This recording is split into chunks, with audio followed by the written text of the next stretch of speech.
Up guys, it's Josh. Welcome back to the Minecraft video. Today we're here with the GrowthCraft mod, and this is a pretty sweet mod. It's a mod pack including 6 different mods, and these different mods are all individual, put together under one name, but you can install them individually. So I want to review every single one in this pack. They're just pretty darn cool. Now the first one is called the Watermelon Gen, and what it allows you to do is it makes the mod and the watermelon generate naturally in your world.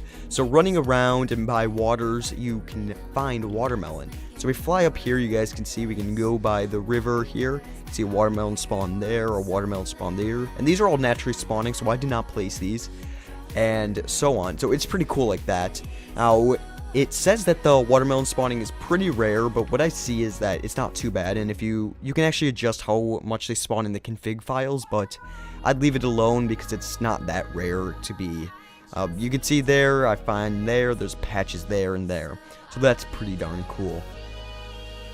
So the next mod is the Apple Gen, and what it allows you to do is have apples randomly generate on trees. So like this oak tree, this apple will generate here, and you can break it and punch it, and you get back an apple. Now over here, you can see here is a regular apple. It's kind of yellowish, and this is the default stage. So this allows you to actually farm your apples rather than breaking your leaves and getting them. So if we break an apple in the first stage, it'll give us back apple seeds. And apple seeds can be planted, and it'll grow over time. Now to get apple seeds from a regular apple, store them in your crafting bench, and you get 2 apple seeds, and you can plant them. And this mod did remove the ability to break leaves of oak trees to get apples, because I mean these are now spawning randomly and automatically. So you can see we got another tree down here spawning these as well and growing them. So you can see we have another broken and ready one there. You can eat it because it's fresh, and that is the Apple Gen. The next mod is the Flower Propagation Mod, and it randomly generates flowers or roses throughout your world. So instead of having your roses generate how they are over here, you get flower beds and rose beds like how it is up here. So when you get them here, you can break it, and you get 4 roses back, and then you get a chance from getting 1 to 3 seeds, and then you can replant these and they will grow back up. So you guys can see there's another one here, and we can break that there, and we got 1 seed there, and you can grow them up. Now they randomly generate around your world on grass blocks, and the ability to do this is pretty cool because you can harvest them and make them a lot better. So the next mod is the Fishnet mod, and you guys can see in the water there I got some fish nets, and what you'll need to do is actually craft it, and it is crafted by taking any wool on the top, any wool on the bottom, and placing 2 planks on either side. And what it allows you to do is place it in the water, and it'll actually fish for you. So if we go underwater here, you can see it's caught 1 fish there, and in this one we've caught a fish, and over here we've got nothing, and so on. So you place it in your water, and it will, if it placed in water, it will randomly store a fish to its container, a maximum of 64 fish per fish net.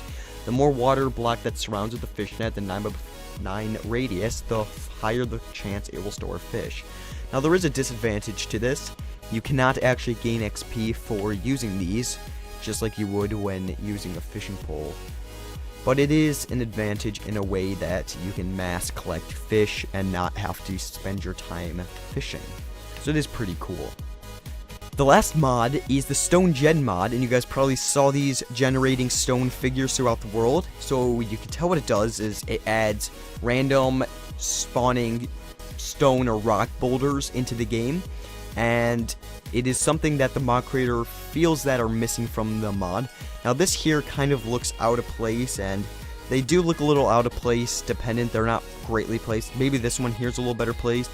But what you want to do is have something like that there over here, and have more bigger ones throughout. They kind of look uniform, and they're spawning too close to each other. And also they're spawning on edges like that, so it doesn't look right. But it's pretty cool other than that. I like the idea. It's a great concept. It's not super well done. Or it's not that it's not super well done. It's not that it's a new mod, so it's still in beta. It's the first version, but it needs to be fixed up and needs to have its abilities and more generations to be added. But anyway, guys, I hope you enjoyed this mod pack. It was a pretty cool mod pack that I found, and I've really enjoyed using it, and I hope you guys download it because it is something cool. I'm definitely going to be using for just single player stuff. I'm definitely going to be using this generating stuff, and also the graze mod's pretty cool, so I'd probably have that in. Finally, I would probably be using the apples and the flowers. But yeah, anyway guys, I hope you enjoyed this video. If you did, could you please leave a rating and let me know how I did, and I will see you in the next one. Until next time, goodbye.